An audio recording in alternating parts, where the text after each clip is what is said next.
ഐക്യരാഷ്ട്രസഭയുമായി ബന്ധമുള്ള ഒരു സമിതി ലോകത്തിലെ വിവിധ രാജ്യങ്ങളിലെ വിശപ്പ് അനുഭവിക്കുന്നവരുടെ ഒരു കണക്കെടുത്തു. 7 രാജ്യങ്ങളുടെ കണക്കാണ് എടുത്തത്. ഇന്ത്യയുടെ സ്ഥാനം ഏറ്റവും താഴെയാണ്, 94ാമത്തെ സ്ഥാനമാണ്. അങ്ങനെ ലോകത്ത് ഏറ്റവും കൂടുതൽ വിശപ്പ് അനുഭവിക്കുന്നവരുള്ള ഒരു രാജ്യമായി നമ്മുടെ രാജ്യം മാറിക്കഴിഞ്ഞിരിക്കുകയാണ്. ഗവൺമെന്റ് തന്നെ അംഗീകരിച്ച കണക്കുകൾ അനുസരിച്ച് 80% വരുന്ന നമ്മുടെ രാജ്യത്തിലെ കുട്ടികൾ പോഷകാഹാരത്തിൻ്റെ കുറവ് അനുഭവിക്കുന്നവരാണ്. ഇടതുപക്ഷ ജനാധിപത്യ മുന്നണിയുടെ സന്ദേശം ജനങ്ങളിൽ എത്തിക്കുന്നതിനും ഇന്നിപ്പോൾ ഇടതുപക്ഷ ജനാധിപത്യ മുന്നണിക്കെതിരായി പ്രതിപക്ഷ മുന്നണികൾ, കോൺഗ്രസ് നയിക്കുന്ന UDF, BJP നയിക്കുന്ന NDA, അവരുടെ കൂട്ടുകാരായ ഒരു വിഭാഗം വലതുപക്ഷ മാധ്യമങ്ങൾ നിരന്തരം കള്ളപ്രചാരവേല നടത്തിക്കൊണ്ടിരിക്കുകയാണ്. അതിനെ തുറന്നു കാട്ടുന്നതിനും വേണ്ടിയാണ് ഇടതുപക്ഷ ജനാധിപത്യ മുന്നണി ഈ വികസന മുന്നേറ്റ ജാഥ സംഘടിപ്പിച്ചത്.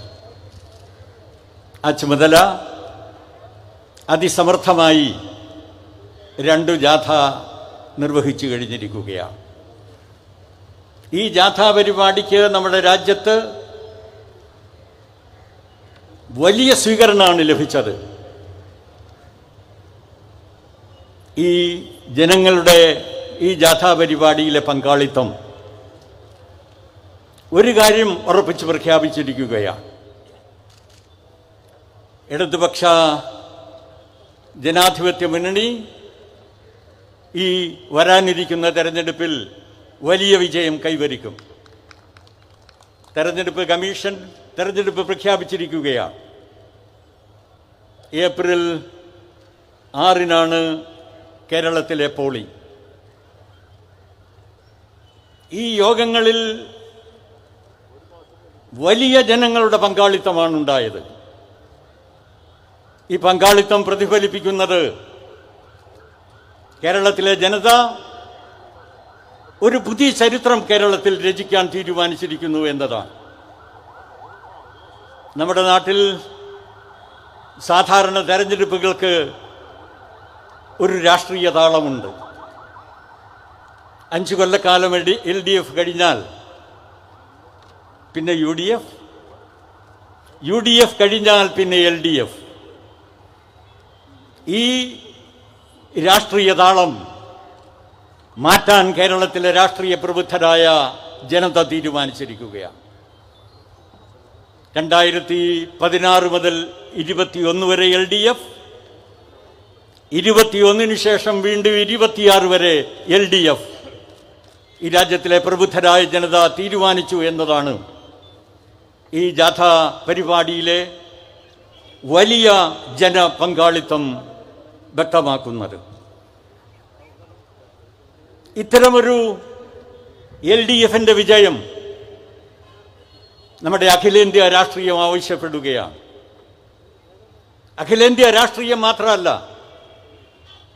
കേരളത്തിലെ സ്ഥിതിഗതികളും വീണ്ടും LDF അധികാരത്തിൽ വരണം എന്നത് ആവശ്യപ്പെടുകയാണ്. നമ്മുടെ രാജ്യത്തിലെ ദേശീയ പരിസ്ഥിതികളാകെ പരിശോധിച്ചാൽ ഈ ഇടതുപക്ഷ ജനാധിപത്യ മുന്നണി ഗവൺമെന്റ് പോലുള്ളൊരു ബദൽ അഖിലേന്ത്യാ അടിസ്ഥാനത്തിൽ വളർന്നു ശക്തിപ്പെടേണ്ട ഇന്നത്തെ ഏറ്റവും പ്രധാനപ്പെട്ട ഒരു രാഷ്ട്രീയ ആവശ്യമാണ്. നമ്മുടെ രാജ്യത്ത് സ്വാതന്ത്ര്യം ലഭിച്ചു കഴിഞ്ഞിട്ട് ഏതാണ്ട് 7.5 പതിറ്റാണ്ടാകുന്നു. ഇക്കാലത്ത് ദീർഘകാലം കോൺഗ്രസ് നമ്മുടെ രാജ്യം ഭരിച്ചു. അത് കഴിഞ്ഞിട്ട് നമ്മുടെ രാജ്യം വേറെ ഭരിച്ചത്, ഇപ്പോഴും ഭരിച്ചുകൊണ്ടിരിക്കുന്നത് BJPയും BJP നയിക്കുന്ന NDAയുമാണ്. ഈ 2 രാഷ്ട്രീയ കക്ഷികൾ അവർ സംഘടിപ്പിച്ചിട്ടുള്ള മുന്നണി ഒരേ നയസമീപനങ്ങളാണ് നമ്മുടെ രാജ്യത്ത് നടപ്പാക്കിക്കൊണ്ടിരിക്കുന്നത്. രണ്ട് പേരുണ്ട് എന്നതിൽ കവിഞ്ഞ് ഒരേ രാഷ്ട്രീയ നയങ്ങളാണ് അവർ നടപ്പാക്കിക്കൊണ്ടിരിക്കുന്നത്. നമ്മുടെ രാജ്യത്തെ സ്വാതന്ത്ര്യപ്രാപ്തിക്ക് ശേഷം അന്ന് ഭരണാധികാരികളുടെ മുന്നിൽ ഒരു പ്രധാനപ്പെട്ട ചോദ്യം ഉയർന്നു വന്നു. നമ്മുടെ രാജ്യത്തെ ഒരു ആധുനിക രാജ്യമാക്കി വളർത്തിക്കൊണ്ടുവരേണ്ടതുണ്ട്. ഒരു ആധുനിക രാജ്യമാക്കി നമ്മുടെ രാജ്യത്തെ വളർത്താൻ എന്ത് സമീപനാണ് ആവശ്യം? എന്ത് സാമ്പത്തിക രീതിയാണ് വേണ്ടത്? രണ്ട് സാധ്യതകളാണുള്ളത്.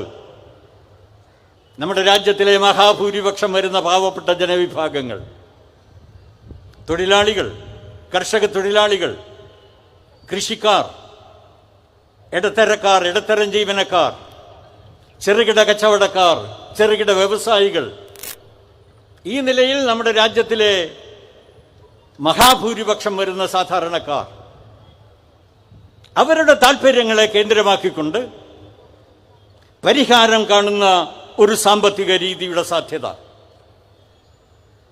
അതുമാത്രമല്ല, നമ്മുടെ രാജ്യത്തിലെ വൻകിട മുതലാളിമാരുണ്ട്, വൻകിട ഭൂപ്രഭുക്കന്മാരുണ്ട്.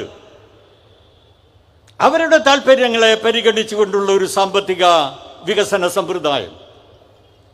സ്വാതന്ത്ര്യപ്രാപ്തിക്ക് ശേഷം അധികാരത്തിലേറിയ കോൺഗ്രസ് സാധാരണക്കാരുടെ താല്പര്യങ്ങളെ കേന്ദ്രമാക്കിക്കൊണ്ട് അതിന് പരിഹാരം കാണാനുള്ള ഒരു സാമ്പത്തിക വികസന സമ്പ്രദായമല്ല സ്വീകരിച്ചത്. വൻകിട മുതലാളിമാരുടെ താല്പര്യം, വൻകിട ഭൂപ്രഭുക്കളുടെ താല്പര്യം, അത് സംരക്ഷിച്ചുകൊണ്ടുള്ള മുതലാളിത്ത വികസന സമ്പ്രദായമാണ് സ്വീകരിച്ചത്. സ്വാഭാവികമായും അതിൻ്റെ ഫലമായി നമ്മുടെ രാജ്യം സാമ്പത്തികമായ പ്രതിസന്ധി അഭിമുഖീകരിച്ചു. അതിന് പരിഹാരം കാണാൻ 1991 കോൺഗ്രസ് തന്നെ നവ ഉദാരവൽക്കരണ സാമ്പത്തിക നയങ്ങൾ നടപ്പാക്കാൻ ആരംഭിച്ചു. കുറെ കൂടി കടികട്ടിയായ വൻകിട മുതലാളിമാരുടെ താല്പര്യങ്ങൾ സംരക്ഷിക്കുന്ന സാമ്പത്തിക നയമാണ് നവ ഉദാരവൽക്കരണ സാമ്പത്തിക നയം. ഇന്ന് ഈ നവ ഉദാരവൽക്കരണ സാമ്പത്തിക നയം അങ്ങേയറ്റം ആക്രമണ ഉത്സുകതയോടെ അധികാരത്തിലിരിക്കുന്ന നരേന്ദ്രമോദിയുടെ ഗവൺമെന്റ് നടപ്പാക്കിക്കൊണ്ടിരിക്കുകയാണ്. ഈ സാമ്പത്തിക സമീപനം സാധാരണക്കാരുടെ താല്പര്യങ്ങൾക്കെതിരാണ്. വൻകിട കുത്തക മുതലാളിമാരുടെ താല്പര്യം മാത്രമാണ് സംരക്ഷിക്കുന്നത്. വൻകിട ഭൂപ്രഭുക്കളുടെ താല്പര്യം മാത്രമാണ് സംരക്ഷിക്കുന്നത്. ഇന്നിപ്പോ നരേന്ദ്രമോദിയുടെ ഭരണമാകെ പരിശോധിച്ചാൽ രാജ്യമാകെ കോർപ്പറേറ്റുകൾക്ക് കീറിക്കൊടുത്തുകൊണ്ടിരിക്കുകയാണ്. പൊതുമേഖല ഒന്നൊന്നായി കോർപ്പറേറ്റുകൾക്ക് തീറുകൊടുത്തു കഴിഞ്ഞിരിക്കുകയാണ്. ഖനയന്ത്ര നിർമ്മാണശാലകൾ, ഇരുമ്പുരുക്ക് വ്യവസായശാലകൾ, സൂക്ഷ്മ യന്ത്രനിർമ്മാണശാലകൾ എല്ലാം കോർപ്പറേറ്റുകൾക്ക്, നാടൻ കോർപ്പറേറ്റുകളുണ്ട്, വിദേശ കോർപ്പറേറ്റുകളുണ്ട്, ഒന്നൊന്നായി തീറുകൊടുത്തുകൊണ്ടിരിക്കുകയാണ്. ഈ യന്ത്രനിർമ്മാണശാലകൾ മാത്രമല്ല, പ്രതിരോധ വ്യവസായമാകെ കോർപ്പറേറ്റുകൾക്ക്, ആണവ വ്യവസായം കോർപ്പറേറ്റുകൾക്ക്, ബഹിരാകാശ മേഖലയിലെ വ്യവസായങ്ങളാകെ കോർപ്പറേറ്റുകൾക്ക്. ഈ നിലയിൽ വ്യവസായങ്ങളാകെ കോർപ്പറേറ്റുകൾക്ക് കൊടുക്കുക മാത്രമല്ല, നമ്മുടെ രാജ്യത്തിലെ ധനസ്ഥാപനങ്ങളുണ്ട്, ബാങ്കുകളുണ്ട്, ഇൻഷുറൻസ് കമ്പനികളുണ്ട്. ഒന്നൊന്നായി നാടനും വിദേശികളുമായ കോർപ്പറേറ്റുകൾക്ക് നരേന്ദ്രമോദിയുടെ ഗവൺമെന്റ് പതിച്ചു കൊടുത്തുകൊണ്ടിരിക്കുകയാണ്. അതുപോലെ പൊതുജന സൗകര്യ സംവിധാനം, നമ്മുടെ നാട്ടിലെ റെയിൽ ഗതാഗതം, വിമാന ഗതാഗതം, റോഡ് ഗതാഗതം, അതുപോലെ കപ്പൽ ഗതാഗതം ഒന്നൊന്നായി ഈ പൊതുജന സൗകര്യ സംവിധാനമാകെ കോർപ്പറേറ്റുകൾക്ക് ഈ ഗവൺമെന്റ് തീർകൊടുത്തുകൊണ്ടിരിക്കുകയാണ്. അതുമാത്രവുമല്ല, ഇന്നിപ്പോ നമ്മുടെ രാജ്യത്തിൻ്റെ ചരിത്രം ഇതുവരെ കണ്ടിട്ടില്ലാത്ത ഒരു വലിയ സമരം ഇന്ന് നാടാകെ നടന്നുകൊണ്ടിരിക്കുകയാണ്. ലക്ഷക്കണക്കിന് കൃഷിക്കാരൻ ഡൽഹി വളഞ്ഞിരിക്കുകയാണ്. ഡൽഹിയിൽ മാത്രമല്ല, പഞ്ചാബിലെ കൃഷിക്കാർ സമരത്തിലാണ്, ഹരിയാനയിലെ കൃഷിക്കാർ സമരത്തിലാണ്, ഉത്തർപ്രദേശത്തിലെ കൃഷിക്കാർ സമരത്തിലാണ്, മഹാരാഷ്ട്രയിൽ, ഒറീസയിൽ, ഇന്ത്യയിലെ എല്ലാ സംസ്ഥാനങ്ങളിലും കൃഷിക്കാർ ഇന്ന് സമരത്തിൽ അണിനിരന്നിരിക്കുകയാണ്. ഈ നരേന്ദ്രമോദി ഗവൺമെന്റ് പാസാക്കിയ 3 കർഷക ദ്രോഹ നിയമങ്ങൾക്കെതിരായിട്ടാണ് ഉജ്ജ്വലമായ ഈ സമരം നടന്നുകൊണ്ടിരിക്കുന്നത്. എന്താ ഈ നിയമങ്ങളുടെ ലക്ഷ്യം? നമ്മുടെ നാട്ടിലെ കൃഷിഭൂമിയാകെ, കൃഷിയാകെ, കാർഷികോൽപ്പന്നങ്ങളാകെ അതിൻ്റെ സംസ്കരണം, സംഭരണം, വിതരണം എല്ലാം കോർപ്പറേറ്റുകൾക്ക് പതിച്ചു കൊടുക്കുന്നതിനാണ് കേന്ദ്ര ഗവൺമെന്റ് ഈ 3 നിയമങ്ങൾ പാസാക്കിയത്. ഈ നിയമം നടപ്പായി കഴിഞ്ഞാൽ നാളെ നമ്മുടെ രാജ്യത്ത് കർഷക ജനവിഭാഗങ്ങൾ എന്നൊന്നുണ്ടാവില്ലേ? എല്ലാം കോർപ്പറേറ്റുകളുടെ അടിയാളന്മാരാവും. അതുകൊണ്ടാണ് നമ്മുടെ രാജ്യത്തിലെ കർഷക ജനവിഭാഗങ്ങൾ രാജ്യത്തിൻ്റെ ചരിത്രത്തിൽ ഒരിക്കലും ഉണ്ടായിട്ടില്ലാത്ത രീതിയിൽ ഉജ്ജ്വലമായ ഈ സമരത്തിൽ അണിനിരന്നുകൊണ്ടിരിക്കുന്നത്. കൃഷി കോർപ്പറേറ്റുകൾക്ക് പതിച്ചു കൊടുക്കുക മാത്രമല്ല, നമ്മുടെ രാജ്യത്തിലെ തൊഴിലാളികളുടെ സംഘടിക്കാനും വിലപേശാനുമുള്ള അവകാശം വെള്ളക്കാരുടെ കാലത്ത് തൊഴിലാളികൾ സമരം ചെയ്തു നേടിയതാണ്. ഇന്ന് ഈ ഗവൺമെന്റ് പുതിയ 4 നിയമങ്ങൾ വഴി നിഷേധിച്ചിരിക്കുകയാണ് ഇവയാകെ.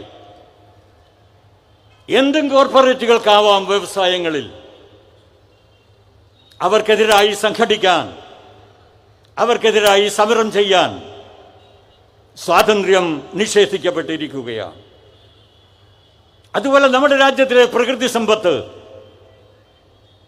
രാജ്യത്തെ കുന്നുകൾ, ചെരിവുകൾ, വനം, നദികൾ, സമുദ്രതീരം ഒന്നൊന്നായി കോർപ്പറേറ്റുകൾക്ക് കൊടുത്തുകൊണ്ടിരിക്കുകയാണ്. കോർപ്പറേറ്റുകൾക്ക് കൊടുക്കുക മാത്രമല്ല, എന്തും ചെയ്യാനുള്ള സ്വാതന്ത്ര്യം കൊടുത്തിരിക്കുകയാണ്. ഈ കോവിഡിന്റെ മറപറ്റി ഒരു പുതിയ സമീപനം കേന്ദ്ര ഗവൺമെന്റ് അംഗീകരിക്കുകയുണ്ടായി. പരിസ്ഥിതി പ്രത്യാഘാത വിലയിരുത്തൽ എന്ന ഒരു പുതിയ രേഖ. എന്തും പ്രകൃതിയിൽ കോർപ്പറേറ്റുകൾക്ക് ചെയ്യാം. വളരെ അപകടകരമായ ഒരു നിലയിലേക്ക് നമ്മുടെ രാജ്യം നീങ്ങിക്കൊണ്ടിരിക്കുകയാണ്. ഇന്ന് തന്നെ ഇത്തരം കൊടിയ ചൂഷണം, മുതലാളിത്തം നടത്തുന്നതിൻ്റെ അടിസ്ഥാനത്തിൽ കാലാവസ്ഥയിൽ തന്നെ വ്യതിയാനം ഉണ്ടായിക്കൊണ്ടിരിക്കുകയാണ്. ആഗോള താപനം ഉണ്ടായിക്കൊണ്ടിരിക്കുകയാണ്. അത്തരം ഒരു പശ്ചാത്തലത്തിലാണ് നരേന്ദ്രമോദിയുടെ ഗവൺമെന്റ് എന്തും ചെയ്യാൻ നമ്മുടെ രാജ്യത്തിലെ കോർപ്പറേറ്റുകളെ സംബന്ധിച്ചിടത്തോളം ഇന്നിപ്പോ സമ്മതിച്ചു കൊടുത്തിരിക്കുന്നത്.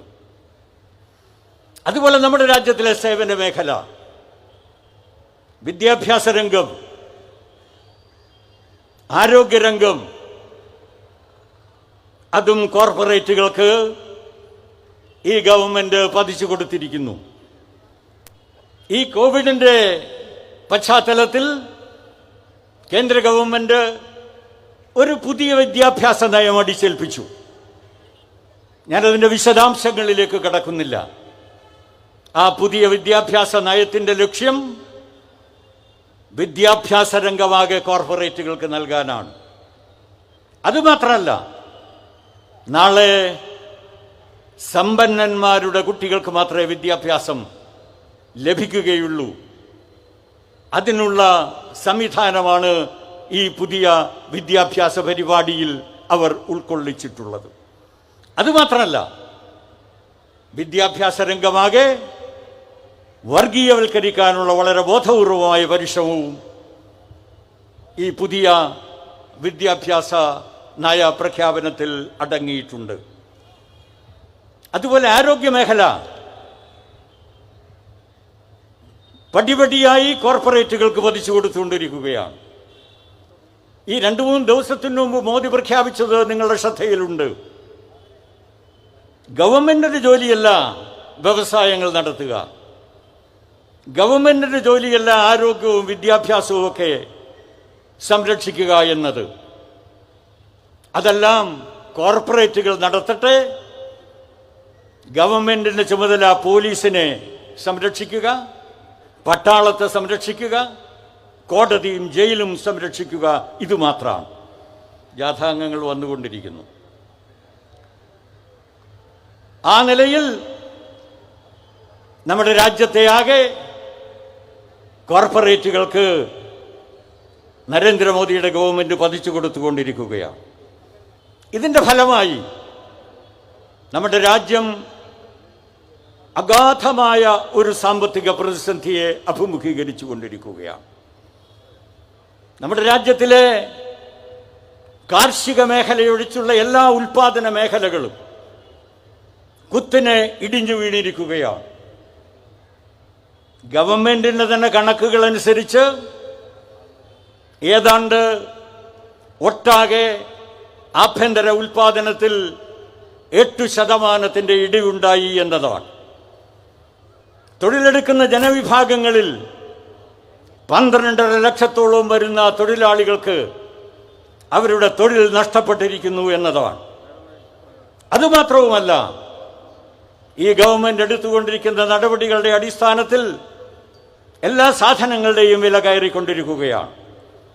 ഓരോ ദിവസവും പെട്രോളിയം ഉൽപ്പന്നങ്ങളുടെ വില ഗവൺമെന്റ് വർദ്ധിപ്പിച്ചുകൊണ്ടിരിക്കുകയാണ്, ജനങ്ങളെ കൊള്ളയടിച്ചുകൊണ്ടിരിക്കുകയാണ്.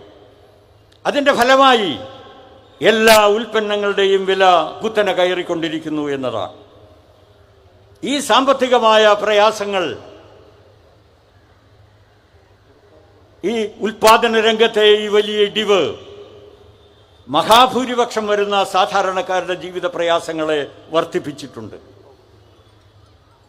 ഇന്നിപ്പോ ലോകാടിസ്ഥാനത്തിൽ തന്നെ ഐക്യരാഷ്ട്രസഭയുമായി ബന്ധമുള്ള ഒരു സമിതി ലോകത്തിലെ വിവിധ രാജ്യങ്ങളിലെ വിശപ്പ് അനുഭവിക്കുന്നവരുടെ ഒരു കണക്കെടുത്തു. 107 രാജ്യങ്ങളുടെ കണക്കാണ് എടുത്തത്.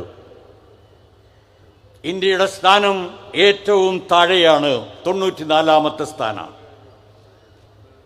അങ്ങനെ ലോകത്ത് ഏറ്റവും കൂടുതൽ വിശപ്പ് അനുഭവിക്കുന്നവരുള്ള ഒരു രാജ്യമായി നമ്മുടെ രാജ്യം മാറിക്കഴിഞ്ഞിരിക്കുകയാണ്.